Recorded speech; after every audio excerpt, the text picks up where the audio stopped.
Si tu n'utilises pas les imports locaux en Python, plus ton programme va être gros, plus il va être lent. Voyons comment éviter ça. En Python, importer un module, ça a un coût d'exécution. Là, pour un petit module comme ça que tu vas probablement utiliser au moins une fois durant l'exécution de ton programme, c'est pas un souci. Mais si on importe un module plus lourd, donc on va garder trace de combien de temps ça nous prend de l'exécuter. On va importer NumPy qui est un lourd module pour faire des calculs mathématiques.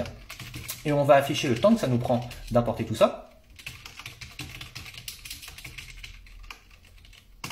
C'est un import local qui va être exécuté uniquement lorsqu'on lance notre fonction et on peut voir que ça prend 1,4 secondes d'importer NumPy. Bien sûr, en Python, quand un module a été importé, il est chargé dans la mémoire du programme et si on le réimporte une deuxième fois, il n'y a aucun temps d'exécution puisque le module est déjà loadé. Et si c'est pas garanti à 100% que tu vas utiliser un module au moins une fois lors de chaque exécution de ton programme, à la place de l'importer à la racine de tes fichiers, importe-le dans les fonctions où tu vas l'utiliser. Et même si au final tu te mets à l'importer 10 fois, aucun souci, tu vas pas avoir de pénalité de performance à ce niveau. 0,14 secondes, c'est pas la fin du monde, mais si tu as 4 autres grosses librairies comme ça que tu importes à chaque lancement de ton programme alors que tu n'en as pas vraiment besoin, très rapidement ton programme met 1-2 secondes à se lancer et que tu sais pas pourquoi, alors qu'en réalité il pourrait se lancer beaucoup plus rapidement.